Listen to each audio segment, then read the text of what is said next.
football night in America, served by Applebee's. Time to sink our teeth into Sunday number 2 of the NFL season. Mike Tirico, Tony Dungy, Drew Brees, Mike Florio. So you guys have lived this. We always talk about a short week and having to go on the road after that. Drew, your Saints played a bunch of primetime games. That was the situation for the Raiders after the Monday night win in the season opener. How hard is that on a team to take that short week, make a long trip, and try to turn back around and get a victory? It's very difficult. And the fact that they, in essence, played 5 quarters. They had to travel all that way, play a very tough physical opponent in Pittsburgh, and just you're on this emotional high in the way that you won that game. In most cases, human nature, there's this letdown, but not with the Raiders today. Super impressed with what they were able to go and do defensively, offensively. Derek Carr is just making throw after throw in big-time situations in these games to help them get these wins. And really doing it with no running game today. Right. Pittsburgh, very good defense. We saw that the week before against Buffalo, shutting them down. They stopped the running game, so it was all on Derek Carr. He made good decisions. He delivered the ball well. Every time they needed to play, he seemed to make it. And that's a huge win to go to Pittsburgh, a tough place to play, get yourself to 2-0. Mike, I'll bring you in the conversation here. On the Pittsburgh side, that's a little bit of a disappointing game for them, and now they'll start, I guess, battling in an AFC division in the North. That's going to be really tough to get yourself in the top with if you're not playing at your best at home. Yeah, this is one where the table's set for the Steelers to get to 2-0. They go to Buffalo and score the upset to start the season. It's the home opener, the first game in Pittsburgh with a full stadium. Everybody's excited. Everybody's ready to go. And the Raiders come in and take care of them. And it's amazing to me, as bad as the Raiders have been for the last decade and a half, and as good as the Steelers have been, the Raiders are now 6-2 against Pittsburgh since the middle part of last decade, 17-13 all time. So they've got Pittsburgh's number. Pittsburgh should not be hoping that the Raiders pop up on an annual basis on that schedule. Tony, you talked about the Raiders and their inability to run the ball. Pittsburgh, they drafted Najee Harris. He had a great run. He had a good highlight run, a little stiff-arm deal there. He caught a nice pass out of the backfield. But the Steelers only ran for 39 yards total. They've got to get that running game going a little bit more. They really do. They won in Buffalo, but we said last week that was defense. It was special teams. Right. It was not offense. It was not Steeler football. And when the weather turns cold in December, they're going to have to run the ball if they want to be a playoff team. So far, they have not shown the ability to do that. Yeah, and their passing game is not an efficient passing game either. It's one of these just we're going to throw the ball down the field. We're going to have Big Ben scramble a little bit, and I just don't find him moving as well. And you just don't see those big plays happening as they normally would. But certainly a good run game is only going to help with that. Right. You wonder if you're going to see them evolve in the pass game a little bit more than kind of the one-on-one plays that we're seeing a lot to Deontay Johnson, to Juju Smith-Schuster as they go through. Let's flip this over to the New Orleans Saints, the team you know so well, and they looked so good in Week 1. I mean, people were ready to say that Jameis Winston was going to be the MVP of the league and all this stuff, and they could barely get a first down Week 2. Why? Why does the team look so different Week 1 to Week 2? Yeah, it was just an about-face of what we saw last week, and I know going into a situation like that Sean Payton was telling the guys, hey, divisional opponent, whatever you think about the Carolina Panthers based on years past, it is going to be a much different environment when we step in there. Unfortunately, they were not ready to run the football, which Sean, based on what you saw happen last week with the Packers, he knows how important the run game is, especially to allowing Jameis just to settle into the game as well and not get in a situation where you're just in this drop-back fest, which I don't think serves Jameis well at this point. So they got behind very early on, and then you just felt that the entire offense was trying to press, and nothing seemed to work. Yeah, Carolina defense played very aggressively, but I was surprised on the other side of the ball. Sam Darnold looked comfortable. Of course, they got Christian McCaffrey back, so that helped everything on the Carolina's offense, but they didn't have much of a problem. New Orleans defense couldn't make the play to kind of turn the game around. Yeah, and the New Orleans defense missed Marshawn Lattimore. He was out, and there's a lot of weapons on that Carolina offense. DJ Moore ended up being matched up with the rookie corner Paulson Adebo, and came up with a couple big third down conversions, a red zone slant to score. So they definitely missed Marshawn Lattimore. And the New Orleans defense was on the field for 40 minutes. Why? Because the New Orleans offense couldn't do anything, right? And so I actually feel like the New Orleans defense played pretty well, all things considered, and yet they just had no help. Mike, I want to bring you in and talk Carolina here for a second because Matt Rule is building something. I'm not sure what it's going to be at the end, but it just feels like they are making significant steps here in year 2 with Rule as the head coach.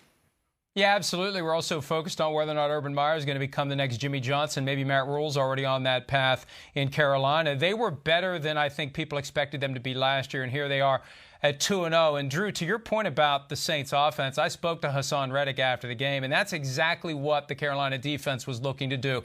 Slow down the run. Keep Jameis Winston from being in those situations where it's going to be easy to pass, easy to stay on his spot, get him uncomfortable, and they knew that it was eventually going to open up for them to force him into mistakes, and it worked perfectly well. And I know, and hey, I respect Sean Payton for not making excuses. He doesn't need to. We can make the excuses for him. When you're missing half your coaching staff, it's going to be hard to win the game.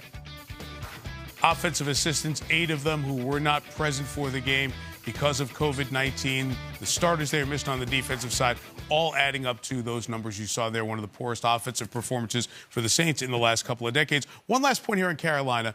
You played against this defense last year.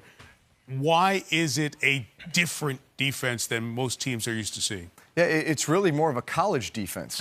They play this boundary corner, field corner, boundary safety, boundary. So a lot of 3-man fronts, a lot of, these exotic pressures and such from the boundary that you would see in college football. So it's just a little bit unorthodox, not what you would normally see and therefore have a plan for. So I remember turning it on and watching the first few games saying, I have not seen anything like this before. And I'm looking at Coach Payton. And so you have to formulate a game plan that's just a little different than what you've done before, and it's certainly not something that you see on a weekly basis. Aaron Rodgers and Matt LaFleur said the same thing. I was getting ready for a Green Bay Carolina game. Said this is like watching a college defense because of that stuff.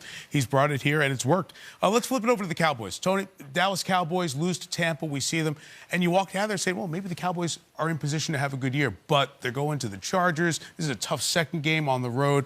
Very big late win for Dallas in L.A. It was, and they played a good game, had what I thought was a terrible pass interference call that kind of swung the game and let the Chargers back in it. But they rebounded from that. They stayed aggressive, and they didn't panic, and that was great to see. Dak Prescott, I think, is playing really, really good football after missing all that time last year. I think he's playing exceptionally well, and I think he's only going to get better, too. I haven't really seen him just take off and run like we would normally see. And so, is that just a confidence thing? Is he just, he's only going to get better as this season goes along, especially as he gains a comfort level with that ankle. And certainly it doesn't appear to be that the arm is giving him any problems.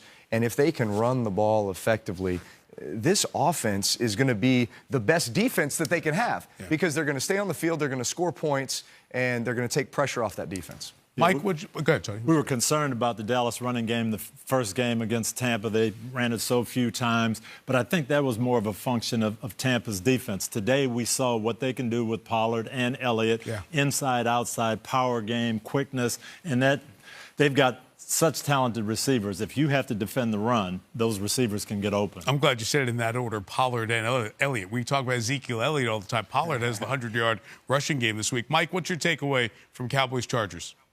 Yeah, it was critical that Dak Prescott not have another 58-pass game, and he had fewer than half that amount with 27. The balance between 27 passes and 31 rushing attempts, with Tony Pollard looking like the number one tailback, frankly. That's the formula the Cowboys need to rack up the wins. But, Coach, I agree with you. What choice did they have against the Buccaneers? They're going to shut down the running game, so you have to go all pass. All right, speed round time. Let's see if the music is acceptable this week for speed round. It's all right. Florio, you start us. Most impressive 2-0 team in the NFC West, Arizona, San Francisco, or the Rams? I would say the Rams. Yeah, the Rams. I'll go Rams. Speed round, so I'll just say Rams. That's fine. Drew? Rams. Reason? Because Matthew Stafford is only going to get more comfortable in this offense, and I think that defense is still one of the top defenses in the league. What does Cooper Kupp have, Jake? Like 37 catches in 2 games? Something like that? 18? 19? He's been open a lot. And he's been catching it a lot, too. Yeah, I'm going to say Rams, too. Balance. They can run the ball.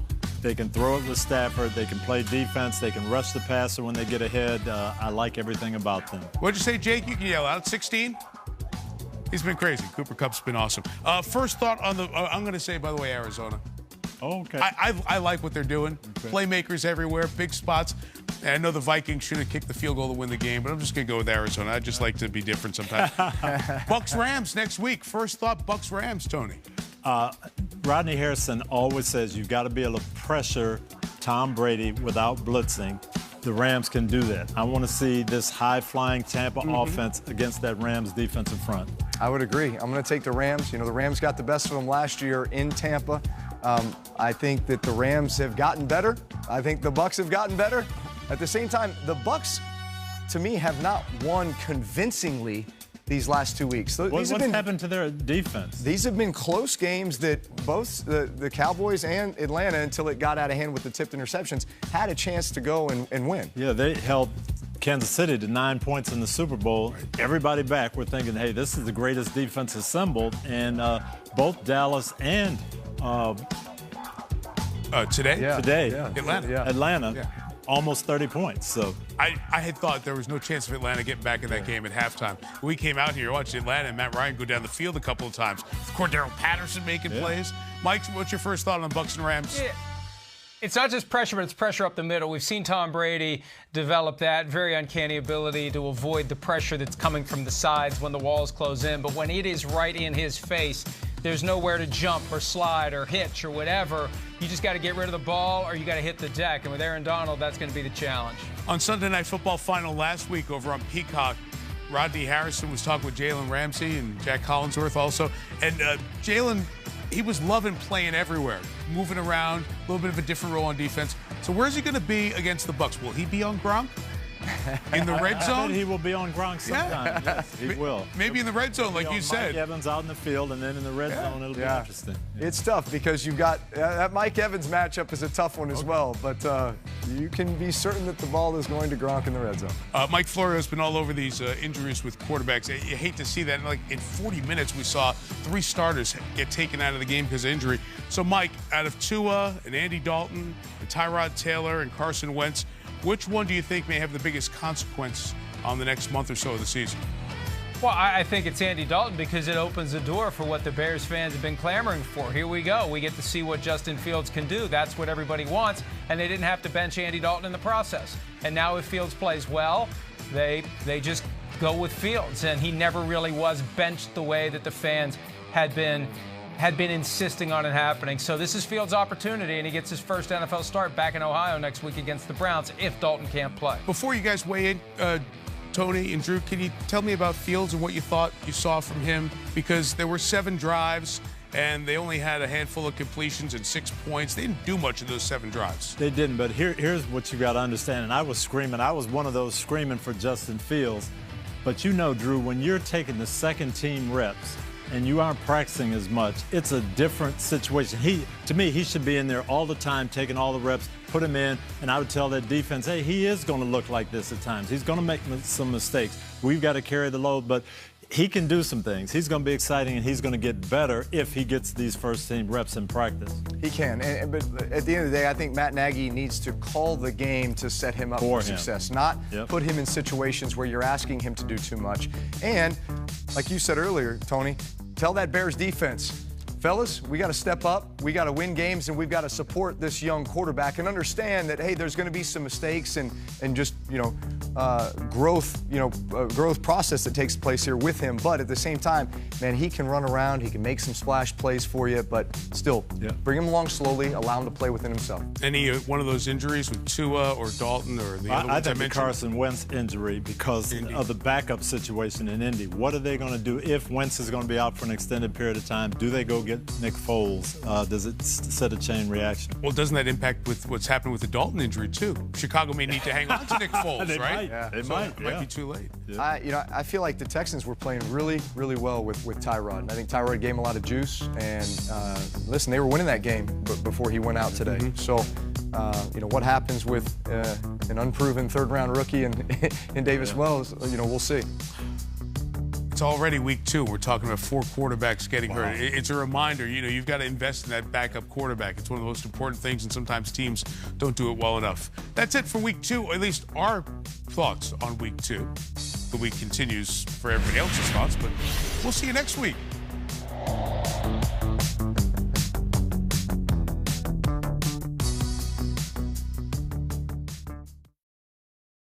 Hi, I'm Mike Tirico, and thanks for watching.